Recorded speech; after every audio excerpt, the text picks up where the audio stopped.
This is exactly right.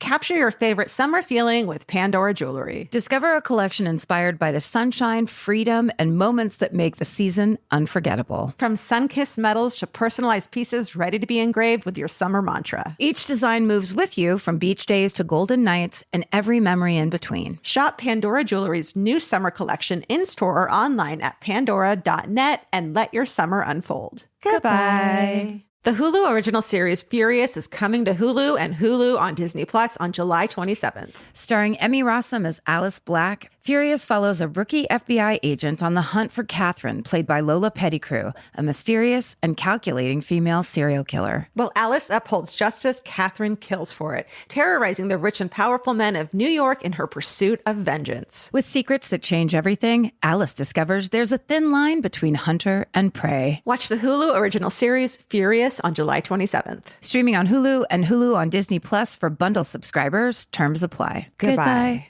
Sometimes the hardest part of therapy is just getting started. For real, which is why having help that's flexible, accessible, and easy to fit into your life matters. And that's exactly what Talkspace is designed for. Talkspace therapy and psychiatry is covered by most insurers, and most insured members pay a copay of $0. Part of the mission of Talkspace is to provide quality care that is accessible and affordable, whether or not you're insured. Talkspace has really made it just a kind of no-brainer to try therapy. If you're nervous about talking to someone, if you're nervous about the money, if you're nervous about leaving the house, you don't have to deal with any of that. They have covered it.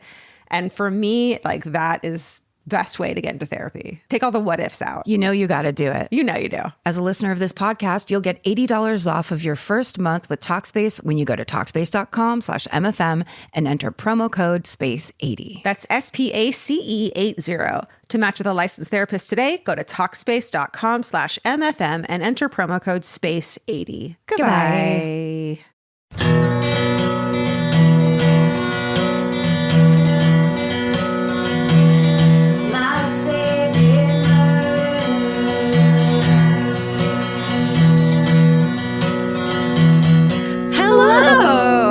And welcome to My Favorite Murder.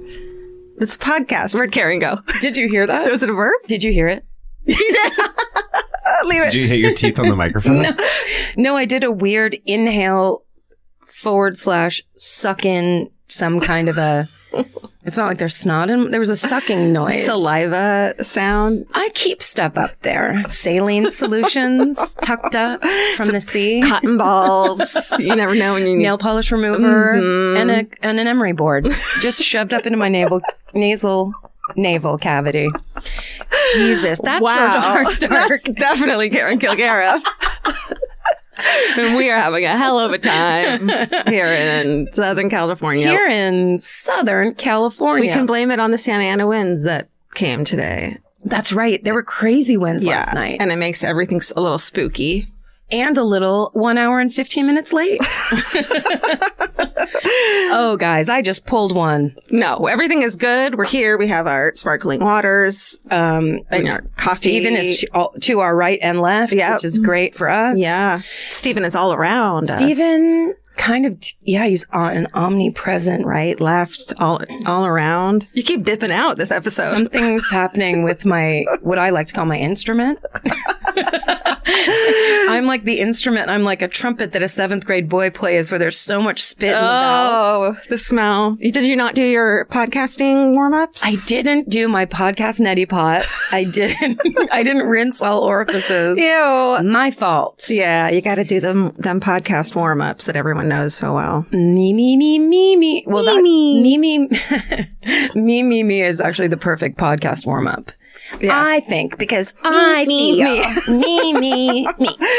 What's going on with you? Oh, I'm almost done with dry January. Yes. I have 2 days of non-dry January. Okay. You dipped out of dry January. Yeah. 2 different days, not 2 days in a row. Great. Dealing with that, but it's fine. Now, was it a binge? Like, did you end up down by the LA River?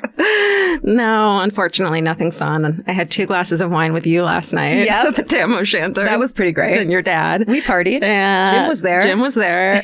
And then one other night that I had an event. It was both around like things. Yeah. And it just feels better to be drinking at them because I hate it's so hard to talk to people. 100%. But, I didn't feel great about it. And I felt like shit the next day. So it's, teaching me that it's not something I really want in my life. Well, good. And I would say it also brings that, what I found when I was drinking is that my tolerance for my hangover was out of, I could destroy my body and be like, it's fine. I'll have a bagel. I'll be fine later. Totally. And I think then you cut it out. And then when you come back, it's like 2 glasses of wine and you feel it. Yeah, exactly. And I feel like I've been ignoring it and I've been thinking that's my normal every day. Like I just am tired all the time and have like a low level flu. When really it's like, no, you've just been drinking all the time. Yeah. And it's ruining your body. Right. Yeah. I feel so much better. Awesome. So you're going to round out dry January? I'm just going to keep going. Good. As I was going, drinks here and there when it calls for it. Right. Yeah. But mostly, I mean, I think that's the way to do it too, is like, it's whatever you're trying to do. It's your business, first of all. Yeah. It's like how you want to do it is your journey. Yeah. If I may. Thank you. Thank you. I've been waiting all month for you to tell me that this is a journey. It's a journey and it's your journey. Yay. So me. It's a difficult thing, as everyone knows, with anything that we all have our things and that we use. Yeah. And to just put them down. Yeah. It's very difficult. I mean, it's taken me 5 years to take a month minus 2 days off. So it's, So you're actually, numbers wise, that's, I think that's a solid A. Thank you. Numbers wise. Okay. I'm a numbers person. I'm a math person. A minus. Yeah. I never got those grades in high school. Right. So this is great. So welcome to the fucking honor society, Thank bitch. you. Do I get $5? Is it $5 for every A? Yes. So I'll give you $10. Okay. And that's incentive. Thank you. And that goes to my next drink. That goes to... You just gave me money for alcohol. And then you start buying super cheap alcohol so you can get more for less. If it's only $5. Fireball. Just get a thing of Fireball.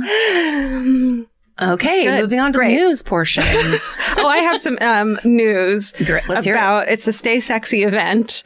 So this tattoo parlor called Witch of the Woods Tattoo, they're in Missoula, Montana. Thank you.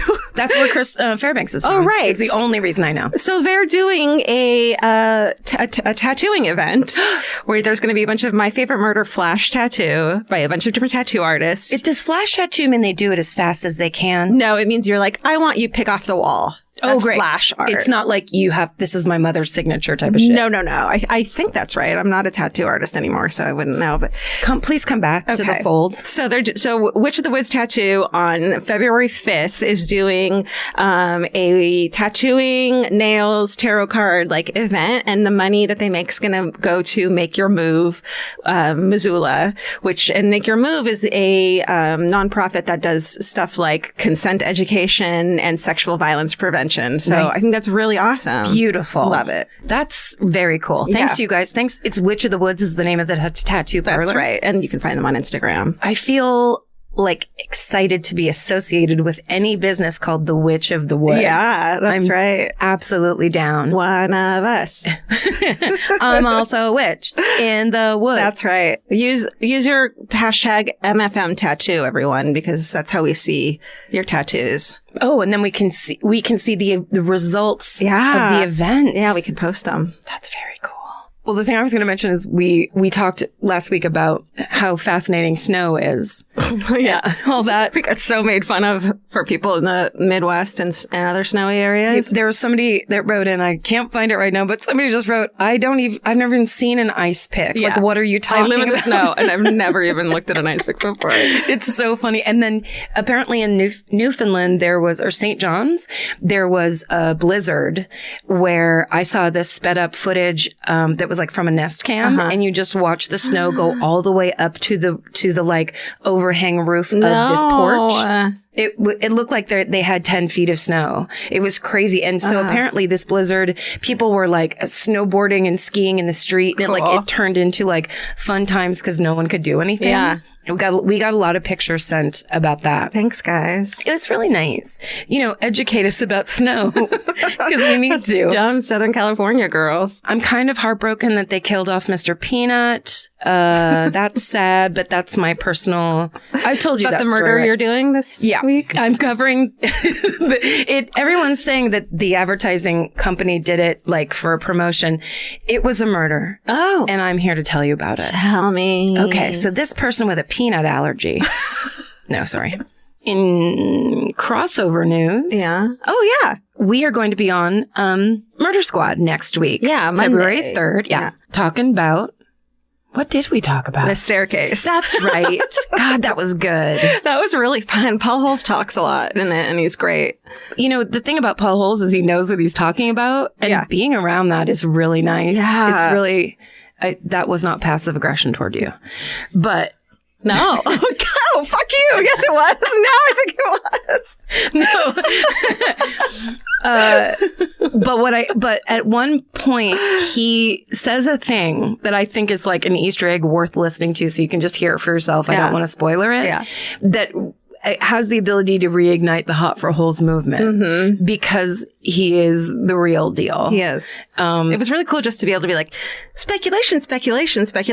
What do you think, Paul Holes? And then get the answer to it. Yes. Not more speculation. It's like, here's science and experience. And how the law works. Goodbye. Yeah. And goodbye. Look, nothing against Billy Jensen. He's a gem as well. Billy Jensen's holding it all down. Billy Jensen provides the stage for which Paul Holes can then come in. And hold it down on his own. No.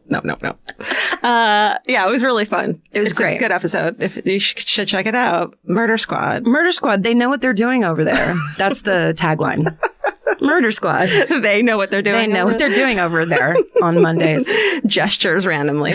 Points to the wall. Are we first or are they first? I think it's we. Do you mean you as we? No. When you say they, do you mean you? No.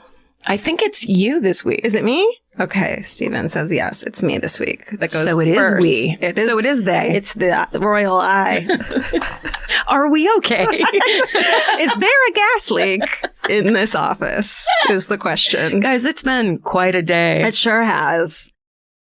This podcast is brought to you by Squarespace. Every successful small business starts with someone saying, I wonder if people would actually buy this. Squarespace gives you everything you need to find out. From consultations to events and experiences, you can showcase your skills with a customizable website designed to attract clients and grow your business. With Squarespace's collection of cutting-edge design tools, anyone can build a beautiful, professional online presence that perfectly fits their brand or business. Get paid on time with professional invoices and online payments. Plus, streamline your workflow with built-in appointment scheduling and email marketing tools. Head to squarespace.com/murder for a free trial. And when you're ready to launch, use offer code MURDER to save 10% off your first purchase of a website or domain. Goodbye. You know your favorite summer clothes by what actually makes it into your suitcase. Find the outfits you'll wear all season long at Quince. Quince's 100% European linen pants, dresses, and tops are the pieces you'll reach for all summer long. They're lightweight, effortless to style, and they start at just $32. Their denim is soft and comfortable, and their organic cotton sweaters are perfect for layering when evenings get cold. Quince's beautiful 14-karat gold jewelry adds a subtle finishing touch. So I just went to Italy, and you bet I brought my 100% European linen scoop neck midi dress along with me in the color of floral waterfall, and I wore that thing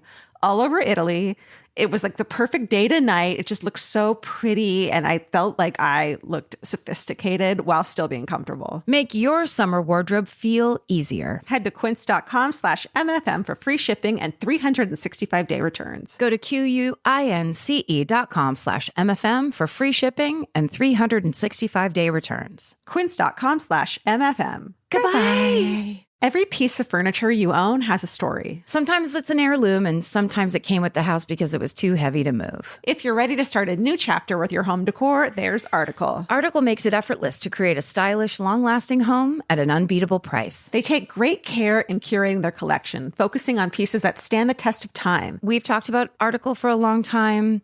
There are pieces in that catalog that are so affordable that are room changers. And if you go through there and there's like a little something you don't even realize you need it until you see how they have stuff set up or what style combinations that they're doing, where they do the boho chic. There's mid-century. It's a little bit modern. It's something new.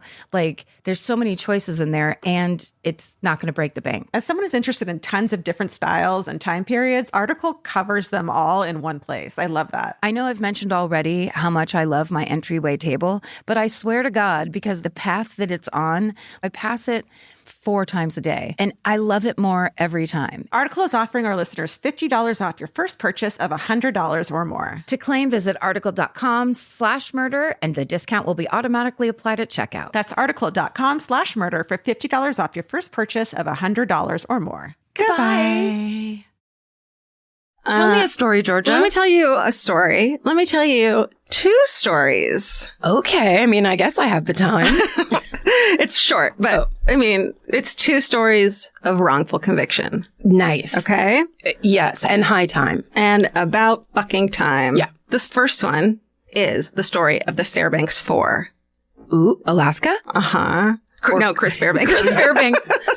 So this one's kind of still ongoing and wrapping up right now. And I've been seeing a lot of news about it. So I thought, like, let's get into it. Yes. And I got information from the National Registry of Exonerations, the Pacific Standard website, article by Elizabeth Fairfield Stokes, a Newsweek article by Josh Sowell, and a Daily Beast article by Kate Brickwillette. At 2:50 in the morning on October 11th, 1997, in Fairbanks, Alaska, a passerby notices a body that's lying half on the sidewalk, half in the street, unconscious, and he calls 911. Ugh. Brutally beaten and unconscious, as I just said. A local news station shows the victim's badly beaten face on a broadcast because they don't know who it is and they need to identify him. Okay. And 2 of this person's closest friends freak out when they recognize that it's their friend. It's 15-year-old John Hartman, a well-liked high school student from Fairbanks. John dies later that day at the Fairbanks Memorial Hospital. Horrible. Yeah. So the night of John Hartman's fatal attack, a wedding is happening in town. 17-year-old Eugene Vent, who had been partying at the wedding reception earlier that night, is the first suspect to be picked up. It's because the wedding after party was broken up by police, and he's brought in for questioning after a witness at the party said that he saw Vent with a gun, which is a fact that's he's later tried and acquitted for. Okay. So it's not even true. Okay.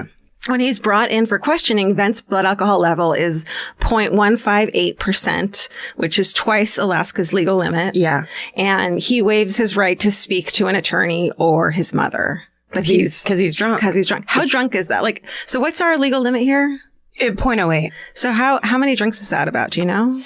I would say he maybe had a 6-pack. That's my unprofessional, but yet alcoholic guess. Okay. I think 1.5 something is pretty high. Yeah, that's high. It's high. Yeah. Utilizing the Reed technique, which is a now discredited interrogation approach that has been proven to lead to false confessions, especially when it's used on minors. Detective Aaron Ring aggressively interrogates the young man for hours before he finally caves and names his high school basketball teammates from before and school friends as his accomplices. So it's Eugene Vent who's admitting to it, as well as Kevin Pease, who's 19, George Freese, who's 21, and 19-year-old Marvin Roberts. Okay. And they become known as the Fairbanks 4. Okay. So George Freese had visited the emergency room for foot pain the day after the murder, telling the doctor that he had drunkenly kicked someone the night before but can't remember much else. That's the problem with when you party and then something bad happens and people go, oh, you may have done it. Yeah. Where it's just like, yeah, you could have. Well, you can understand why those dots would be connected. Sure. You know? So investigators take Freese's boot, which authorities later present as evidence. Meanwhile, authorities tell Marvin Roberts that his car's tires match skid marks left near the scene, and they play a recording of Vent's statement implicating him in the crime. So they're like, someone already admitted that you did this. Roberts is the high school valedictorian, and he insists on his innocence and repeats over and over again that he wasn't even there. Still, police had their motive. It was a group of friends on a joyride, and it was a robbery gone wrong. The murder of Hartman and the resulting investigation and trial totally divides the town of Fairbanks. Hartman was white, and the Fairbanks Fairbanks 4 are indigenous peoples identifying culturally as Athabascan. Fairbanks already has racial tensions due to the Alaskan Native peoples being forced to adjust and assimilate during decades of an influx of white people. Yeah. Having no actual physical evidence against the Fairbanks 4, police and prosecutors, they fabricate a boot impression and show that it matches the marks on Hartman's bruised body. Sorry, what year is this? 91? Jesus. Nope, sorry. 97. Oh my God. Like too recent. Yeah, I really wanted you to say 75. Yeah, no, sorry. That sucks. So, and happens a lot. Yeah. So they, in an affidavit, a forensic expert calls the state's exhibit extremely misleading and a misrepresentation. But the second key piece of evidence is a supposed eyewitness who, despite having been drinking for hours that day, smoking pot, snorting coke, the night of the murders, he testifies that he saw the 4 defendants attack the victim. And in court, he admits he couldn't see the suspects' faces since he was 550 feet away. Oh my God. Right? That's very far. It's quite far. How many beers is that far away? That's like 16 beers away. Yeah. But he identifies them through their profiles and haircuts. Yeah, dude, no. Meanwhile, Marvin Roberts has an airtight alibi. Several people who are credible witnesses testify that they saw him at that wedding, on the dance floor or giving people rides home around the time of Hartman's attack. Instead, the prosecutor claims that, the Alaskan natives are lying for each other. Ugh. And that he compares them to the slaves conspiring against their owners in the film Spartacus. Oh my God. Can you fucking believe that? How Your Honor. Your Honor, I object to this intense disrespect. It's just insulting to those witnesses who are coming forward to defend. Well, and also, this is all going on record. Yeah. Like this, I feel like that's a thing maybe that's becoming more real now because the digital age, everything is permanent and everything's public and everything's online or whatever. But it's just like you can, and they have done this in little towns where it's like we control reality. Yeah. But that ain't it. No. You can't just say everyone's a liar. Right. So that they're you can get your for each stuff other. done on time. Totally. Horrifying. In 1999, they're all found guilty. George Freese is sentenced to 40 years in prison. Eugene Vent is sentenced to 38 years. Marvin Roberts is sentenced to 33 years. And Kevin Peace is sentenced to 60 years in prison. Unbelievable. In 2008, after more than 7 years of investigating the case, Brian O'Donohue, he's a former reporter for the Fairbanks Daily News Miner, who was a journalist professor at the University of Alaska Fairbanks. He publishes a series of articles in the newspaper that strongly suggest that the Fairbanks 4 are innocent. The series draws on years of reporting by O'Donohue's students, which, like, what a fucking incredible case. He's like, guess what? You're actually going to learn something because we're really going to do something here. He takes a fucking textbook and tears it in half. He's like, everyone, this shit, get rid of it. Everyone tear your book in half. You guys figure out reality. That's right. The students had looked into the case during a journalism class, which is like, oh my God. Based on the articles, the Alaska Innocence Project starts reinvestigating the case. And in 2013, so in 1999 is when they were convicted. In 2013, after contacting dozens of witnesses, attorneys for the project filed a post-conviction motion on behalf of the defendants seeking a new trial. They claim that someone named William Holmes, he's a former drug dealer serving a life sentence in California for murder, and 4 of his friends are actually responsible for Hartman's murder. This guy, William Holmes, according to the motion, admits that he was the driver of the car containing the men who killed Hartman. Oh my God. Yeah. So they got that guy actually saying it. Yeah. Oh my God. Yeah.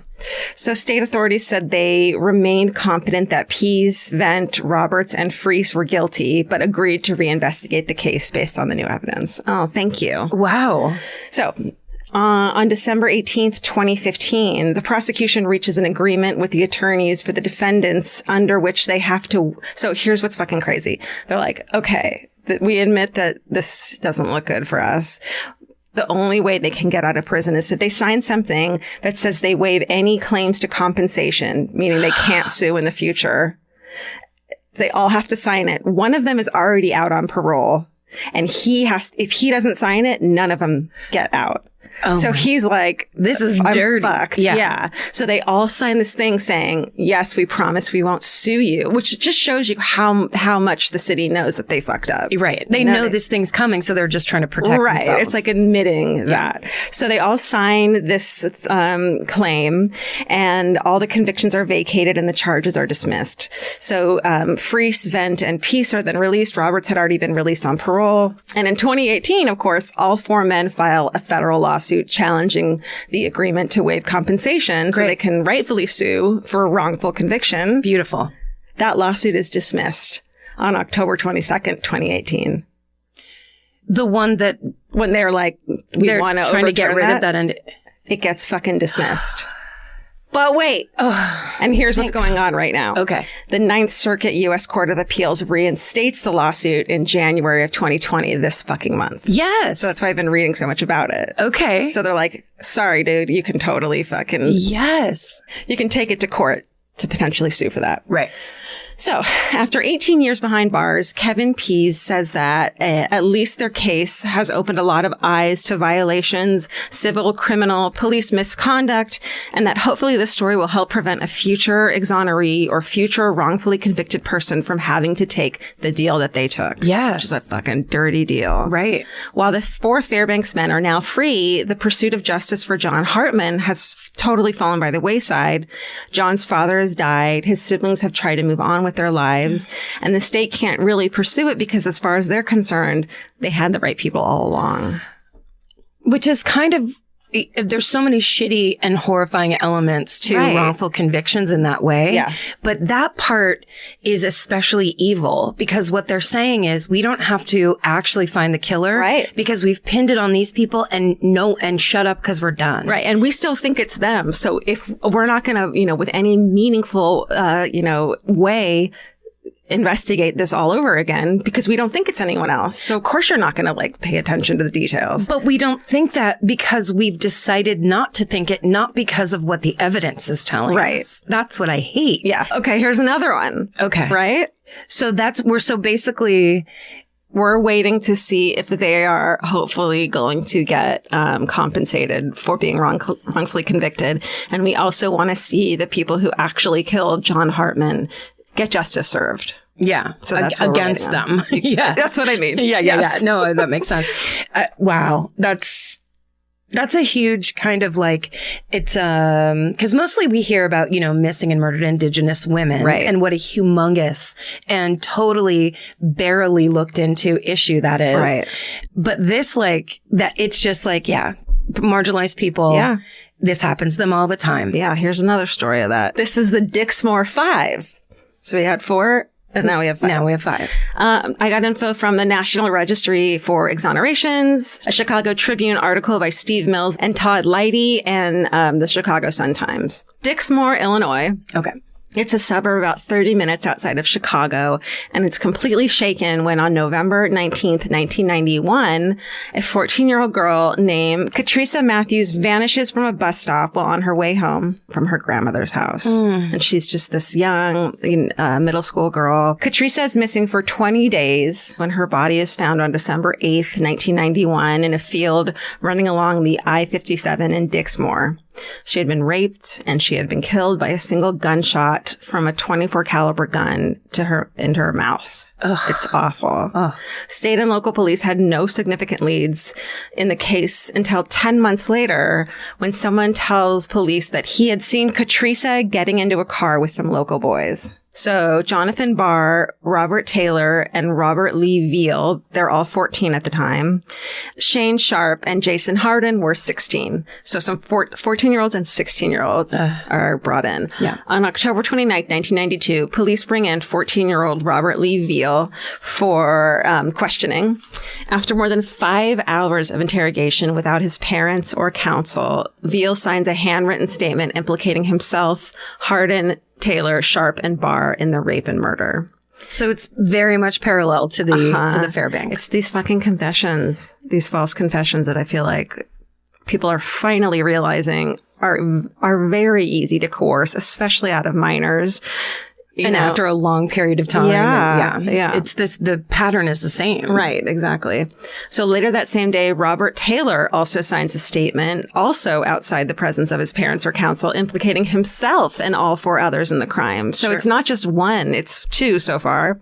2 days later, after more than 21 hours in custody, Sharp also signs a handwritten statement implicating himself and the others. Like, if out of 5 people, 3 of them confess to it falsely, you've got some big issues inside of your department. Well, and also just for that case there's so much work to do to go backwards out of that. Right. I mean, like, it's stressing me out. Yeah.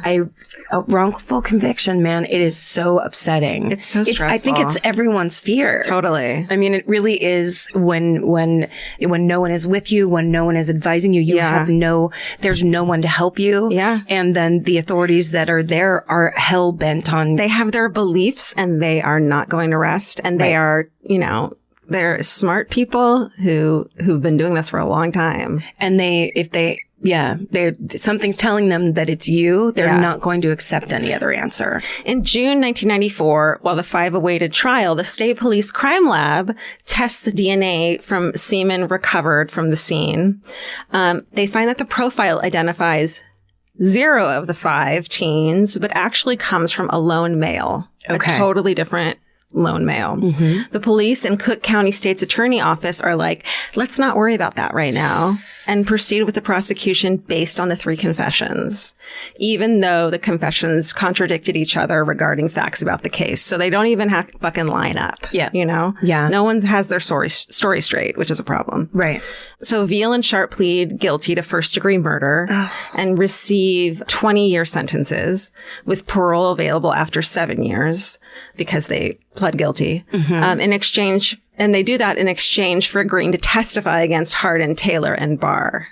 So basically, they got the deal. Right. They were the first ones to accept this deal. Oof. Which is, I hate that too, where it's like, if you rat this other person out first, you get a better deal than they do for no fucking reason. It's dirty business. It is very dirty. Hardin and it's like, don't take someone to trial unless you have enough to prosecute them against, aside from one of the admitted, other participants saying they're involved. Does that make any sense? It does. I know it's not always like that. It's not always perfect. And this has probably been a way to get some people behind bars who totally deserve to be there.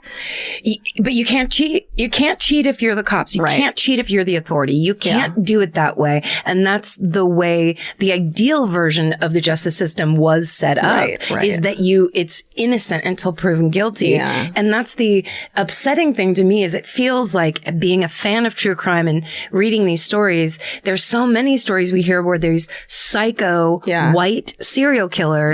When they get brought to court, there's one piece of evidence that's like a little janky. And so suddenly the case is dismissed or whatever. We've heard those stories, where it's like there wasn't enough evidence, we couldn't prosecute him. And then suddenly it's like, we've got the one piece of evidence that basically we had control over. And that's going to get us through because these are people of color. Right. So Hardin and Taylor are tried together and they receive 80 years in prison.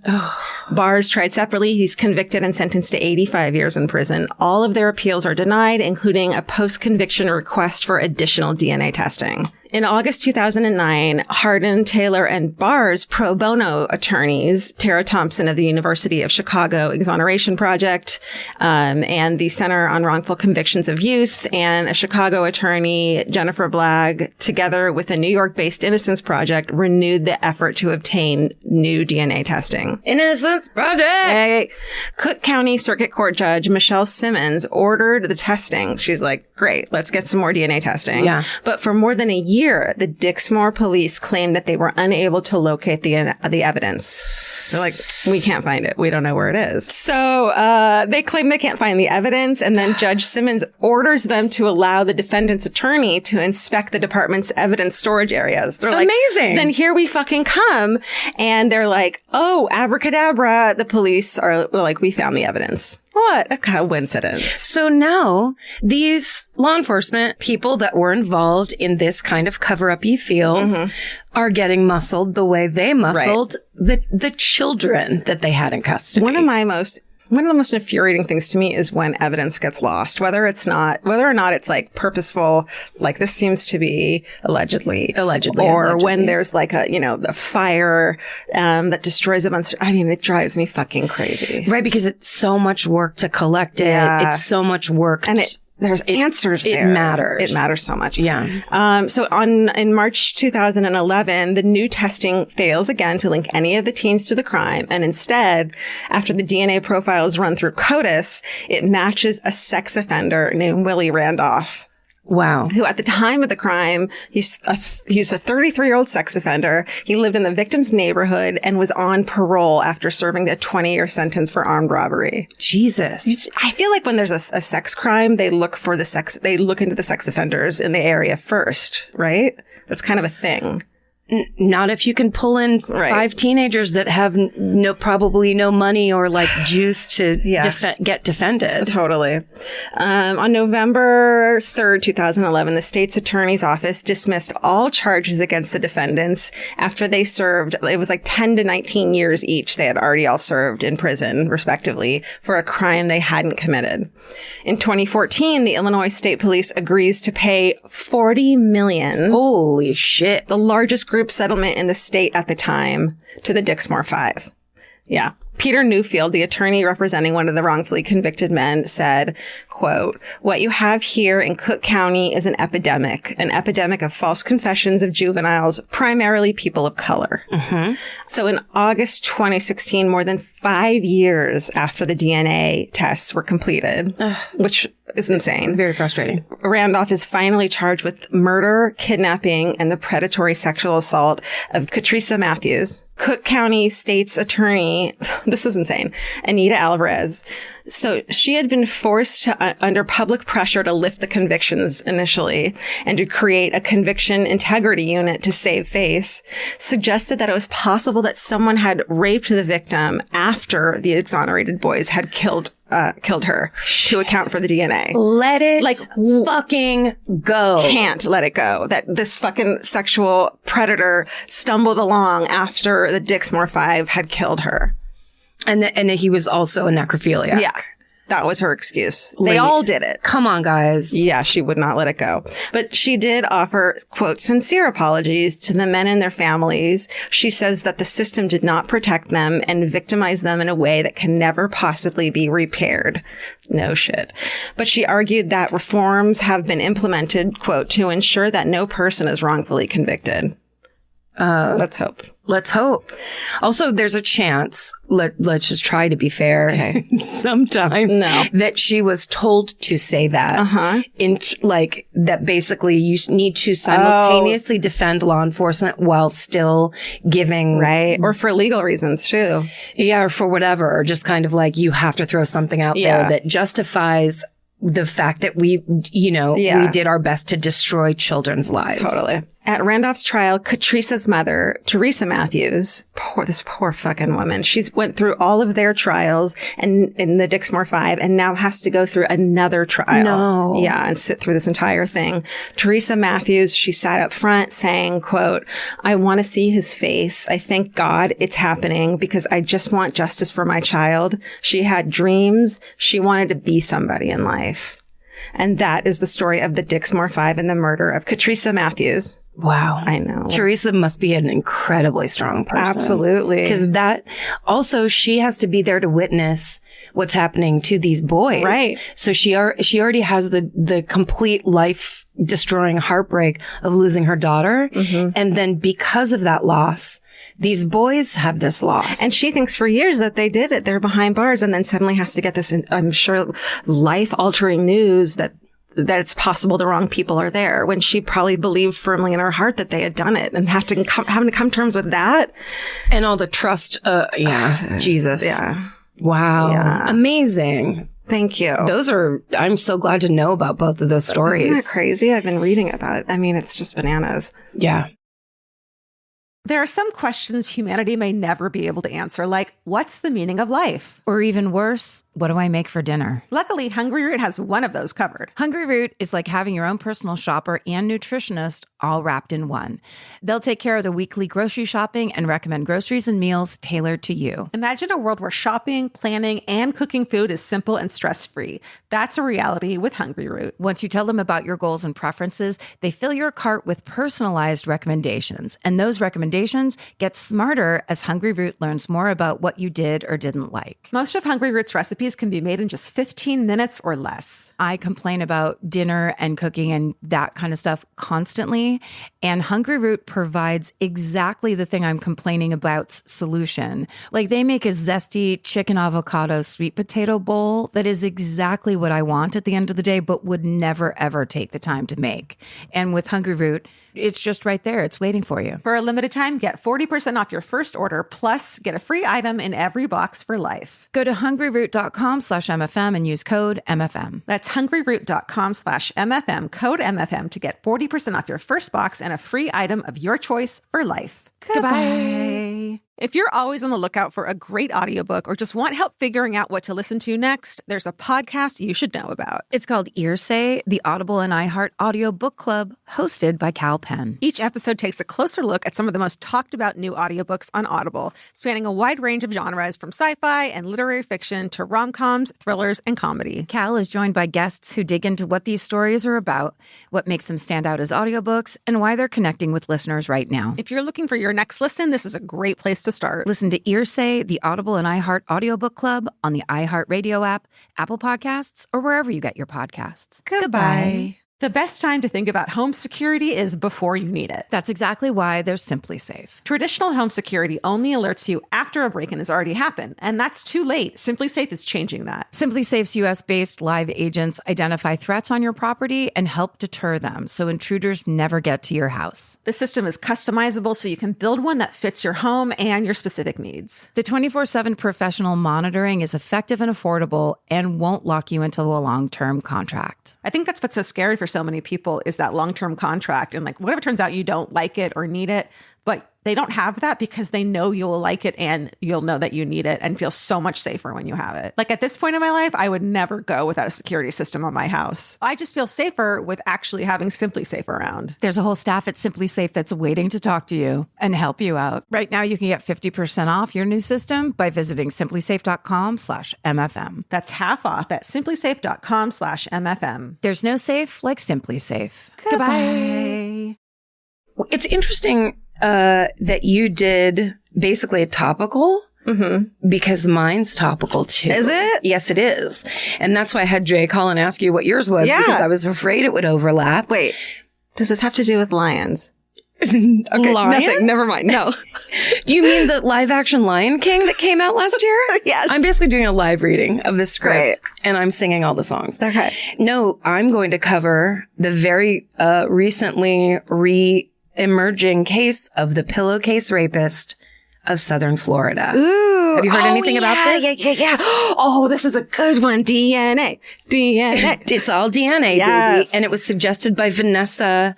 Her Twitter handle is at Vanessa_Kelly. And she was like, are you seeing this? Do you see what I see? Right. We love those. Vanessas are very, what are they? Humble. I don't know. I'm making that up.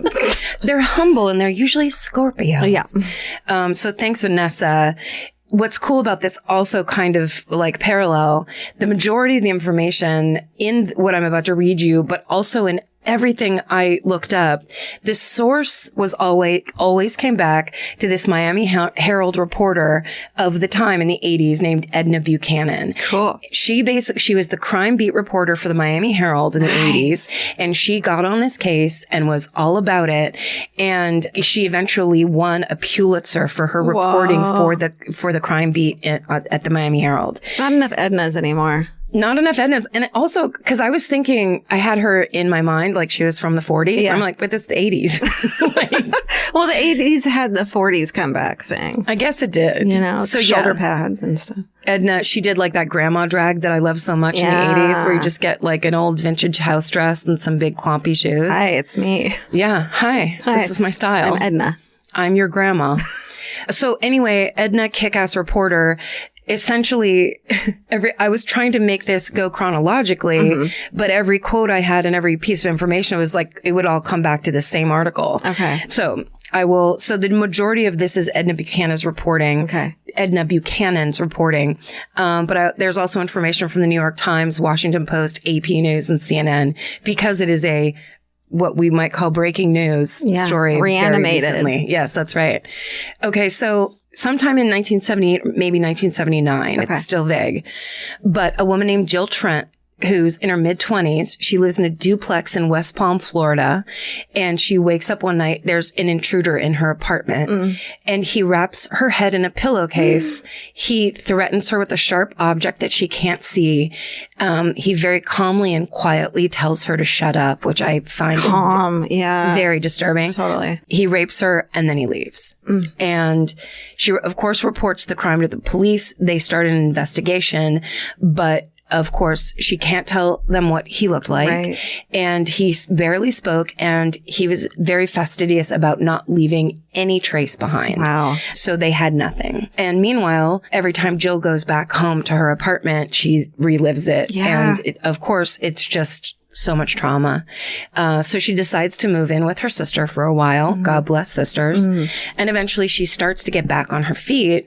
But of course, every time the investigators call with like an update or a question, she's right back in. She eventually decides to move to Washington State, and she basically just avoids any criminal news reports that come out of Florida. Sure. And no arrest is ever made in her case. And she basically all but gives up hope that anything will until last week. Am I right? Jill told the Miami Herald, I felt like somebody punched me right in the chest. I couldn't breathe. I couldn't talk. My husband thought I was having a heart attack. I finally got the words out. I think that's him. Oh my God. And it brought it all back. You'd think after 40 years it'd be gone, but it's not. Of course it's not. I have chills. Jill. So Jill's attack would end up being the first in a series of horrifying rapes that would continue through the 80s and into the 90s by an attacker who was so mysterious, and there was so little information about him that everyone just called him the Pillowcase Rapist. Okay. That's such a long period of time to be active. There's a lot of parallels in this story to Golden State Killer. Yeah. It's a same feeling, and you can all go see there's video of him in his first like the preliminary trial, and he's just he looks a lot like Joseph D'Angelo, but he's not playing the old feeble man card. Bullshit. He is wearing a bulletproof vest though. Oh, is he scared? I think they have to put it on people like that because it's high profile and people are fucking pissed. Like, people pay attention. Yeah. Okay, so we're back in the 80s. Okay. It's May 1st, 1981. An intruder breaks into the home of a 24-year-old secretary at I'm guessing it's pronounced Elysian or Alician, but who knows what an apartment complex is pronounced like in 1981. That's true. I couldn't find the database. They had some wild apartment names back then. In Florida? Are you kidding me? So she lives at this apartment complex in Doral. I didn't look the name of the pronunciation. I didn't look that one up either. It's just west of Miami. Okay. Gotta be Doral. It must be. Okay, so this attacker covers this woman's face with a pillowcase and rapes her. She can't give the police a clear description of him. There's almost no evidence from the scene. And there will be 4 more rapes in the same apartment building over the next year. No. All with the same MO. That's that is some targeted, terrifying shit. Yes. This man is close by, and he is stalking and planning, and it's horrifying. You just hope that, like, after one of these incidents, there'd be more security at this apartment building. Yeah. Or after the third one. Right. I mean, yeah. Okay. So, but it does go to, this man was incredibly, he planned. The Predator. Police later say they think he's spending 10 to 12 hours a day, like, surveilling and stalking these women. Shit. It's like his full-time job. Yeah. So, okay. Then a few days before Christmas, a year later, a woman is wrapping gifts in her Fort Lauderdale home when an intruder appears. He holds a knife to her back. He wraps her head in a pillowcase and he rapes her. In the middle of this attack, her roommate comes home, sees what's happening, grabs a pair of scissors and chases him off. Yay. Yes. But of course, they report the incident to the police, but neither are able to give a good description of the man. Yeah. They couldn't see him. All these stories are very similar. Yeah. In July, and that woman the first two choose to remain anonymous. In July of 1983, a 20-year-old art student named Marianne Ritter is attacked in her Coconut Grove apartment. An intruder breaks in through an opening underneath a window. He grabs her, forces her into the bathroom, rapes her at knife point, and this time his face is wrapped in the pillowcase. Ew. Horrifying. She has a roommate. Marianne has a roommate, but her roommate slept through the entire attack, which is horrible for everybody. Totally. Horrible. And like the victims before her, she's unable to provide a description. Yeah. On December of his face, I should say. Yeah. On December 28th, 1983, a 25-year-old woman identified as just EV, the initials EV, she's in her Miami-Dade apartment when the pillowcase rapist breaks in. When she screams, he puts a hand over her mouth, knocks her to the ground. He then stabs her in the abdomen with what they believe was an ice pick. Oh. Yeah. And he threatens to kill her if she doesn't stop screaming. So she does. He forces her into the bedroom. He covers her face with a blanket and then a pillow and rapes her. When she tells him she can't breathe, he quietly tells her to shut up. It's one of the only things he says to his victims. Creepy. Okay, so by February of 1985, authorities realize they have a serial rapist and a very dangerous one on their hands. They're nowhere close to catching him. He doesn't leave evidence. They can't, no one can describe him. So they set up a task force of 50 investigators, and it's headed by a man named Detective Dave Simmons. And at the time, Dave Simmons is 35. So Simmons and his team hold a press conference to go public with everything that they know.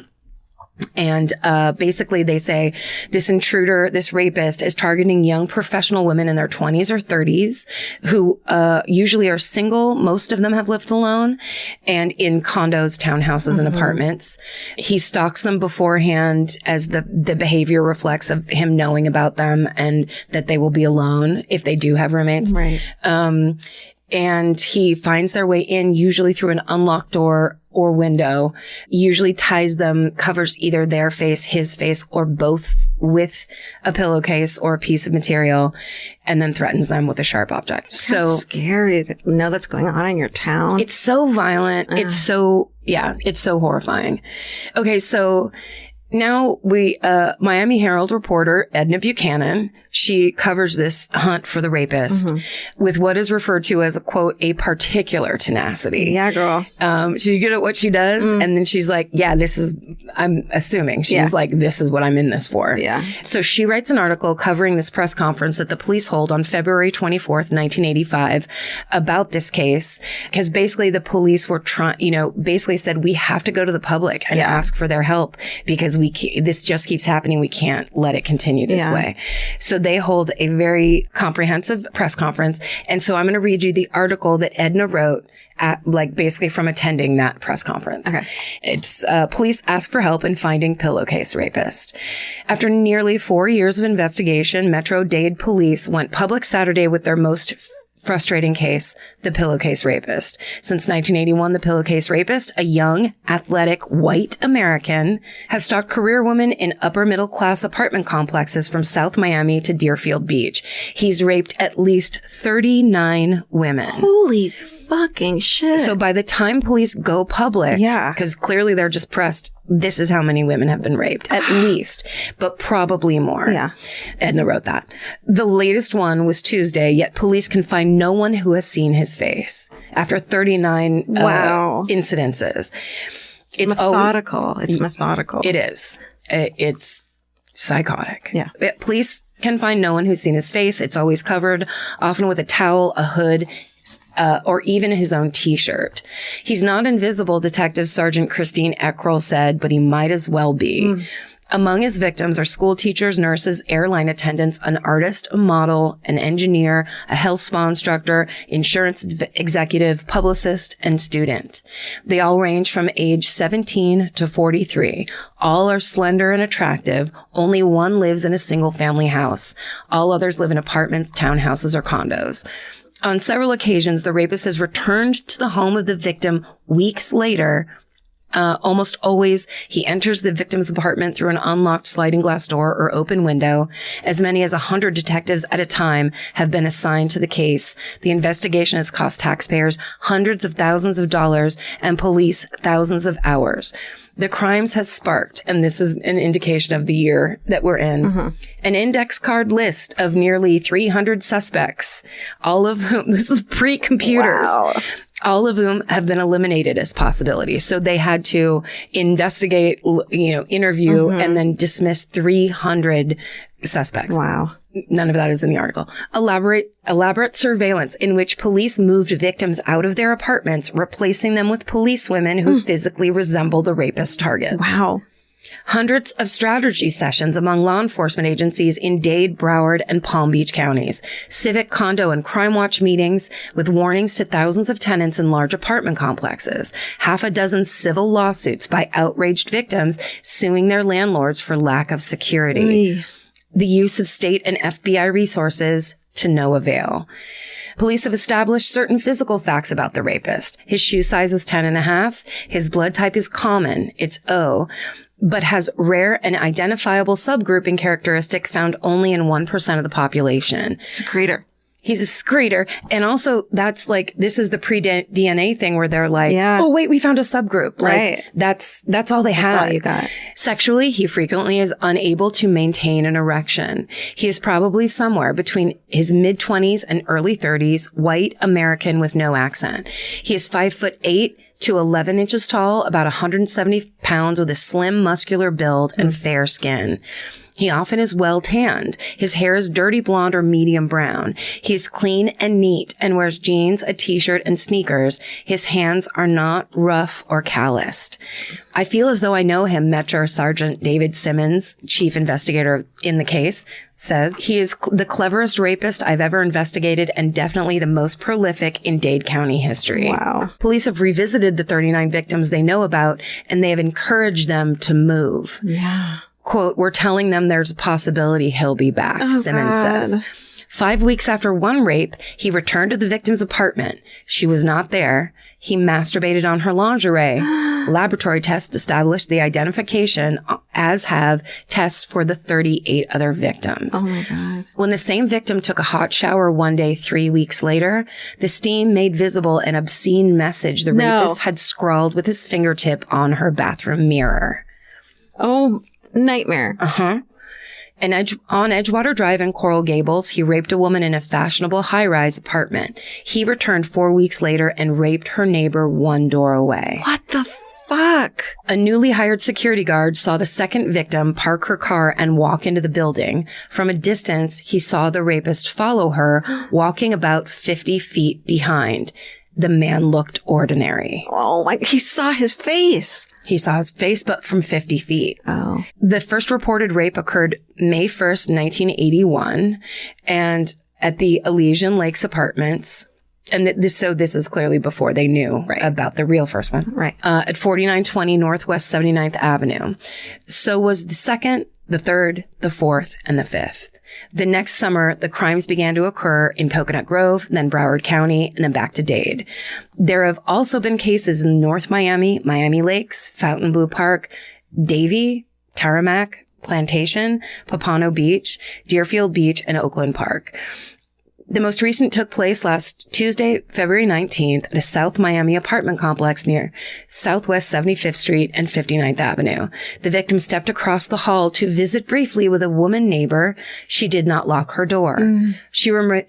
She returned 10 minutes later to watch Hollywood Wives on TV at 9 p.m. Sure. Details. The rapist was waiting, hiding inside a walk-in closet in her apartment. If that right there is not the fucking specific nightmare everybody has, especially young women who live alone. I mean, it's also because, like, there was a 10-minute window and he knew. How did he know her door was unlocked in that 10-minute window? He is stalking the people he's already victimized. Right. So this is next level monster shit. Oh, how terrifying. And going back, not getting caught and going back is such a nutso thing. Totally. He was waiting inside the walk-in apartment closet. Quote, all she saw was a dark shadow rush toward her from behind and something pink over her head, Simmons said.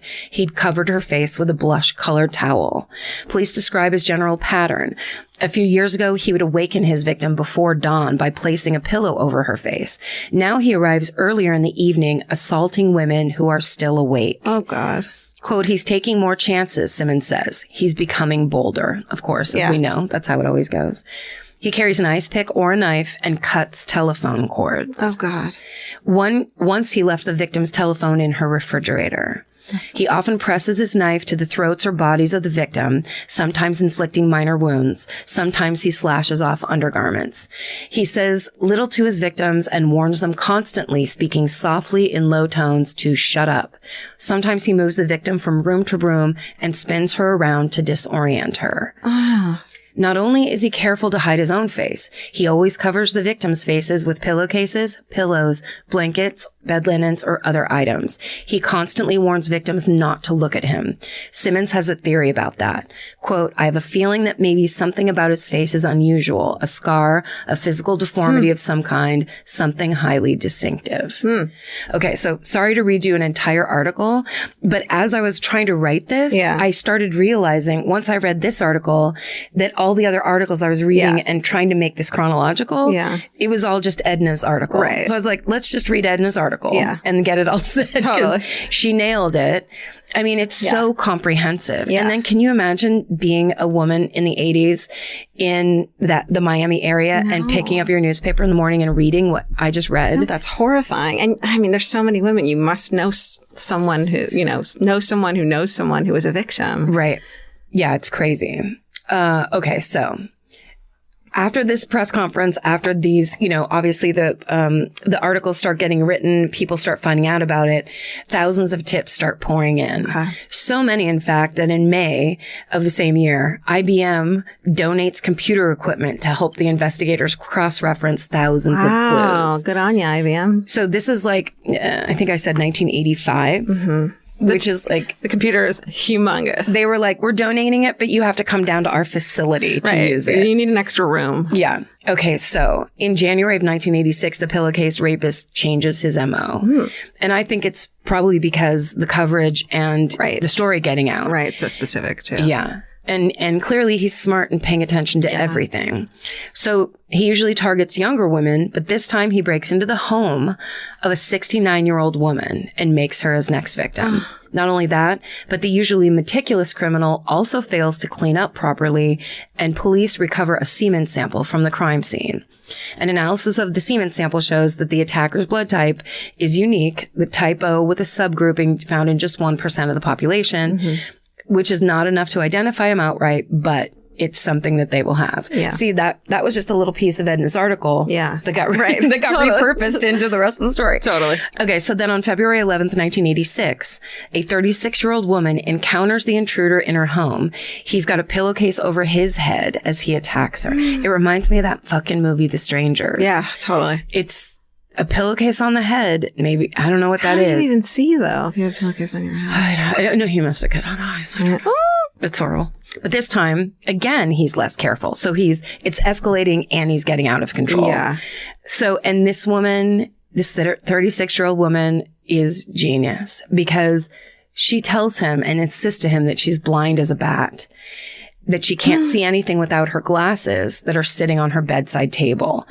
So he believes her and takes the pillowcase off his own head. Shut up. And holds a knife to her throat. He does rape her, but she was lying. She can see him perfectly. How, in a moment of terror and panic, she was able to be so clear-headed is incredible. Because I think the thing that maybe we don't talk about, and maybe a lot of true crime journalists don't talk about, because maybe not everybody has been in this horrifying situation, is there is a lightning bolt of strength that must come out of you in these situations. I bet things get super clear and you are looking for ways to survive. Well, that's I was going to say that it's out of all of those cases, and there's so many, there aren't any women who were able to escape him. It means that this is a very scary, intimidating person that they didn't feel safe trying to escape. No. So that says so much about him and how terrifying he is. Yeah. And it's so incredible that she was able to do that. It's genius. Yeah. And to do it convincingly. Because it's like, it's hard to lie at 7-Eleven. Totally. You know what I mean? And she did it. She nailed it. Yeah. So, armed with the most detailed description of the attacker ever, this woman describes his face to police. They quickly issue a police sketch. The task force distributes 1 million flyers of this sketch. I'm looking it up right now. They even commission a sculptor named Tony Lopez to create a clay bust of his head. Oh my God. Tony Lopez is like, I got this. This will be free. It's my pleasure to sculpt this piece of shit's head on the house. And there's good pictures of both the head sculpture and the flyer that went around. He basically looks like anybody. Yeah. Yeah, but if you knew him, you would be like, that looks like so-and-so. Right. Local and national news outlets broadcast the sketch and the sculpture. Nothing comes of it. So frustrating. That must have been heartbreaking for all those, that entire task force, everybody involved. It's just like, we're so close. Yeah. A month later, on March 14th, 1986, an 82-year-old woman awakes at roughly 5:30 in the morning to a man standing over her bed with a pillowcase covering his face. Man, you get through all the shit in life and you fucking served your time.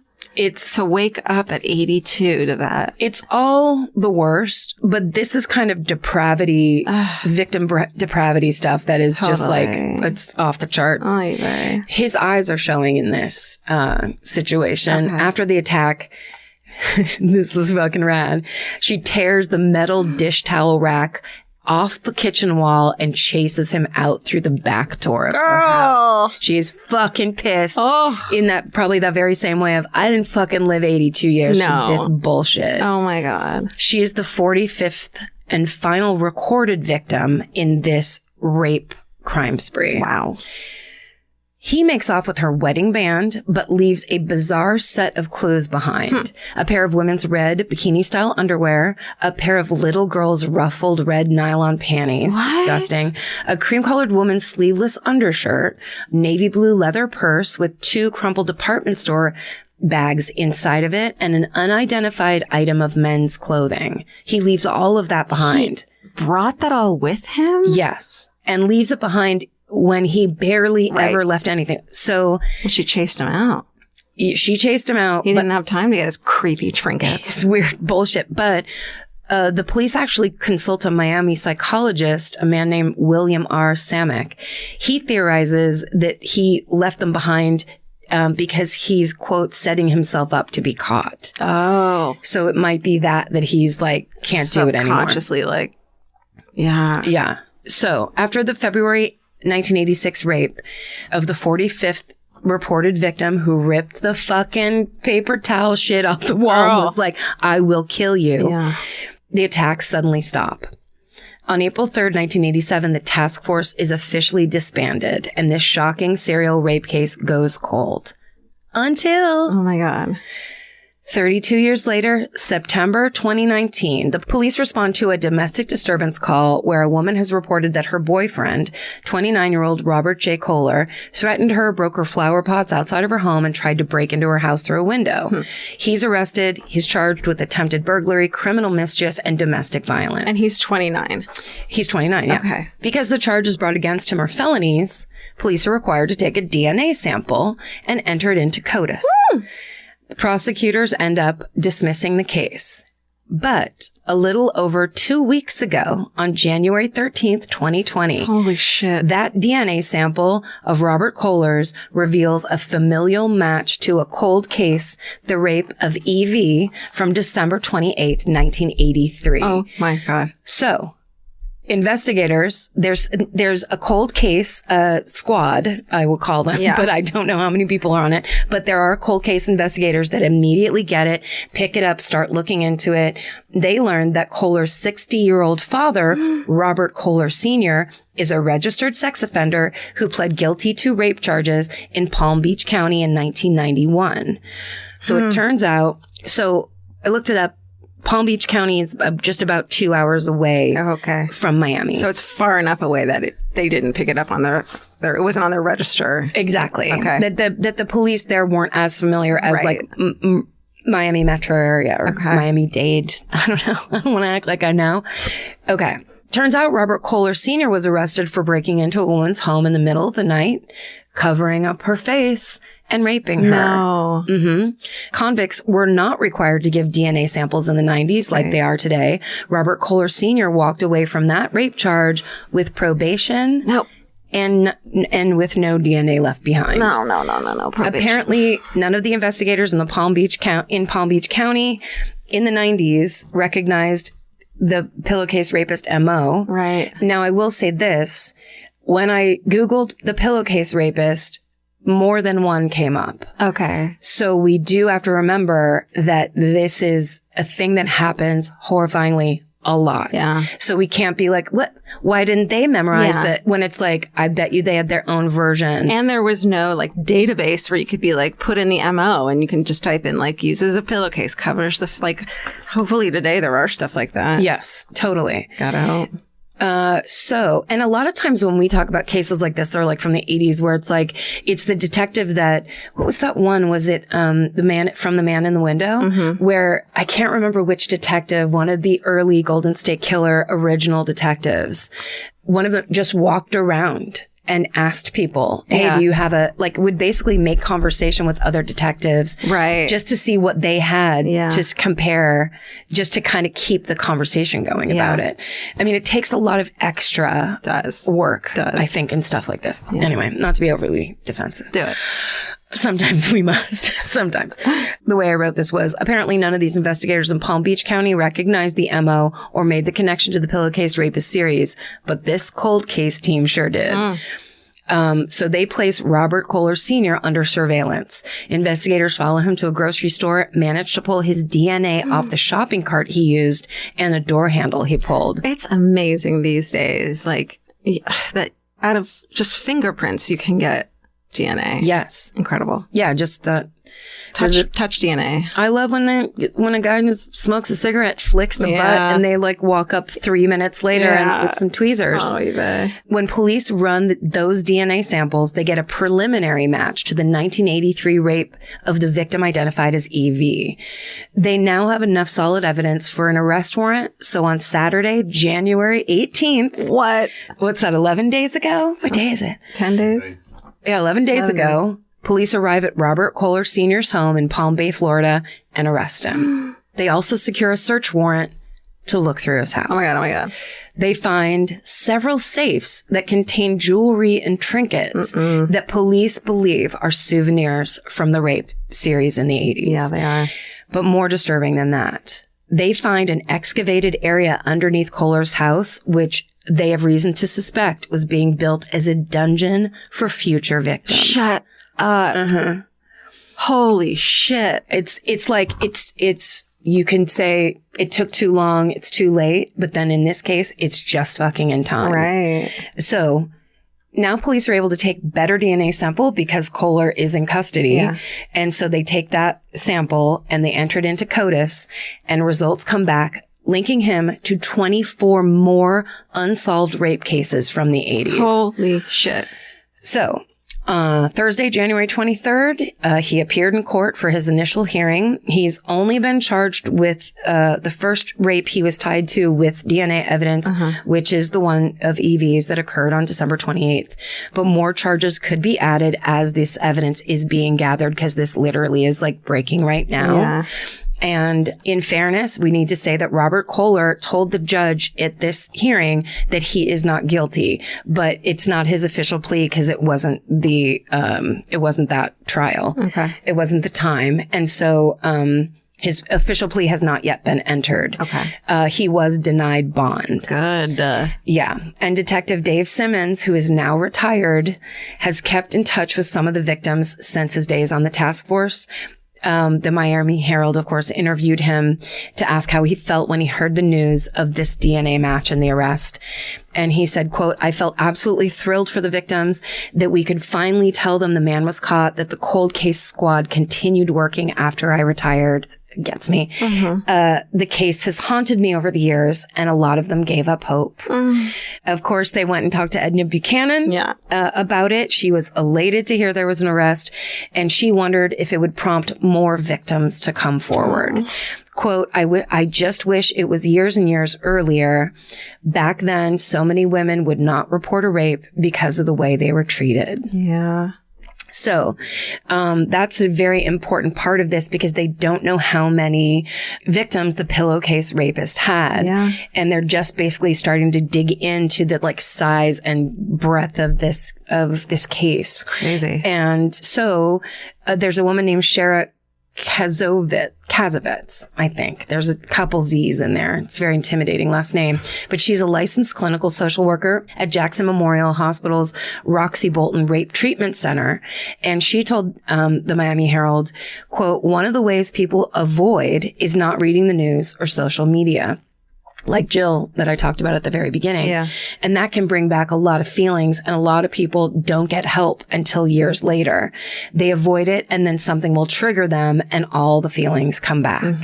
So she stressed that the rape treatment center that she works for, which is the Roxy Bolton Rape Treatment Center in Miami, it offers free counseling and support groups for victims, even ones from decades ago. Wow. And she told the newspaper, it's never too late to get support. And so at the end of one of their articles, the Miami Herald wrote, quote, "As victims grapple with decades old memories, Miami-Dade prosecutors have now set up a hotline for them to call."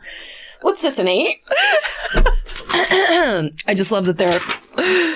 Oh, you're crying. They still get to fucking report their fucking rape from 40 years ago. Thank God. Man, fuck statute of limitations for sexual assaults. Everyone's getting hip to the fact that these crimes matter. Yeah. They're real. They're awful. There's no statute of limitations on your trauma. No. It's never. Forever. It's always valid. Yeah. It needs to be worked through. Yeah. So here's the hotline for the Miami-Dade prosecutors. It's 305-547-0441. Why is reading numbers getting me? It's so weird. 305-547-0441. State Attorney Catherine Fernandez Rundle said prosecutors will try to file charges in cases in which there is DNA evidence and the victim still available to testify. Yeah. The Roxy, and just for people, because there may be people listening to this who realize that this horrible event that happened in their life is connected to this case. That's a possibility. Yeah. So just so you know, the Roxy Bolton Rape Treatment Center is the only comprehensive rape treatment center in Miami-Dade County and one of the few rape treatment centers nationwide to provide an all-inclusive approach to the care and treatment of victims of sexual assault over the age of 12. So there's really good resources for the women of Southern Florida, which is a very heartening thing to know because as this case is breaking and as this case kind of really gets delved into, just like Golden State Killer, I think that, lots of things are going to be discovered and lots of people are going to, I don't know. Who knows what's going to happen? Yeah. But it's very nice to know there's resources there that are great. Yeah. And that's the breaking cold case story of the fucking Pillowcase rapist. That is incredible. Great job. Thank you. That's why I understand why you made Jay ask me what I was doing. How annoying would that be? You're like, and now I go first. Pillowcase rapist. Wow. I know. Oh, I love cold cases being solved so much. It's one of the good things that's happening. It's really good. Yeah. It's happening. Guys, and remember, old trauma deserves to be heard and taken care of and, treated as well. So no matter how you think I should be over this by now and it's been too long. And, trauma doesn't have a time limit and trauma lives in places and buries itself until years and years later, and comes out in weird manifestations, and you can't do it wrong. Right. It's gonna be hard and messy. Yeah. But you can't do it wrong, and there are people who know how to help you. Right. And just from what what I read, it's not like I know so much about it, but it's just so cool that rape treatment center really seems they're all about the full comprehensive care. Yeah. So it's not just like, let's get this evidence and let's get your report. It really seems like there's such good support systems in place. Yeah. Which is, it's really nice to be able to say that every once in a while. Totally. In one of these fucking stories. Totally. Yeah. Great job. Thank you. Whew. Emotional episode. Journeys. It's the weirdest thing, reading a phone number. Yeah. But I think it was just like that idea that it's like a offering to victims. Yeah. And they're respecting it. They're just, they're basically saying, we want to hear from you. We want to know what this really is, as opposed to some of the stories we read where it's just like, that's not convenient. Or not. Or in 1991 when he gets parole for a sexual assault. Wow. Okay. Yeah. Well, I feel like my fucking hooray isn't good enough. I mean, I think we always feel that way. It's hard to take a left turn and go like, here's a valid thing. My fucking hooray is that I just took the news app off my phone. That's good. Oh my God. I was going down this constant rabbit hole. And I want to stay informed. And so I do find other ways of reading the news and everything and staying up on current events. But that news app that I would constantly refresh and get so many articles that had nothing to do with either news or me, taking that off has been a huge anxiety reducer for me. I bet. That's very smart. It's like it's a very recent thing that we all suddenly started believing that we have to know what's going on all the time. Right. It's not true. Yeah. For years, millennia, most people had no fucking clue what was going on. Right. What's going on in your family and your town. Yeah. And that was it. And if someone came up to you and punched you in the arm at the grocery store, that would be a thing. But so good. That's very nice. Yeah. What's yours? I think mine needs to be, my dad came down to visit. Jim! And Big Jim. We had a real fun dinner last night, me and you and Vince and Jim. Mm-hmm. But I was just kind of in my house with him today. And I mean, I love my dad. My dad's the greatest. Yeah. But I couldn't stop thinking about how fun he is to talk to. Yeah. He loves to tell stories. He's fucking hilarious. Yes. His references are like of the moment. Yeah. He's interested in other people. He's interested in learning about what's going on. I love hanging out with him. He was on our drive to dinner. We had to take a conference call, and I was like, sorry, you just have to listen to this. And when we got off the phone, I was like, sorry, I know that's kind of irritating. And he was like, are you kidding me? I love this. It's fascinating. You guys you're doing big business and you're so smart. And that, he was stoked about it. And it was just like, I had a wave of deep gratitude that I think I rarely have because I'm very spoiled. I thought everyone's parents were like that growing up, where it's like my dad, when my sister and I were obsessed with The Outsiders, when we read it when we were 12, the S.E. Hinton book, he took it and read it after us and then called me Pony Boy and my sister Soda Pop. Like he wants to be in the world. He's involved in your life. Yeah. And as an 80-year-old white man these days, he's kind of a lone, he's a lone wolf a little bit. Liberal and everything. Liberal and more like, he's really mad about what's happening around him, what's happening to people his age, the way he's seeing people kind of fall for bullshit. Anyway, hooray for Jim, I guess. Yay, Jim. Is my thing. I feel like I have kind of finally understand how much I lucked out in the dad lottery. That's awesome. I love that. Yeah. I like hanging out with him a lot. You guys are so, I always loop you and Vince and where I'm like, I want to get dinner because my dad, he could hang out with Vince forever. It's their long lost best friends. Totally. It's hilarious. Totally. Oh, it's so great. Yay. Also, he really supported you stopping dry January. Oh, Remember that? Why'd you do that? Georgia goes, I stopped drinking for the month of January. He goes, why the hell would you do that? Yeah, that's how it is in my family. Mine too. I love it. Yeah. Rad. What's your fucking array? Let us know. Let us know what yours is. That's a great idea. On Instagram, let's start doing a comment on what your fucking array is. I'd love to hear other people's fucking arrays. Then we can read a couple other people's and then do our own. That's a good idea. And we can steal other people's arrays and then be like, I don't know what you mean. This has been mine the whole time. This is mine. My puppy. What? You don't have a puppy. What? And my favorite murder on Instagram, and what is it? My favorite murder on Twitter, and myfavoritemurder.com. I couldn't get my favorite murder when I set up the Twitter account. Well, we didn't think it'd be a big deal. I honestly didn't think it would ever come up. I was just like, yeah, you want me to start a social media? That's Remember fine. when I was doing shirts and I got my favorite murder shirts.com because I just didn't think it'd be more than shirts. Right? We would just do some shirts. Why would it be? Thanks for listening. You guys are the best. Thanks for letting us do more than shirts with merch. That's right. And of course, you can find all of our official merch on myfavoritemurder.org. No. .edu. No. What is it? Calm.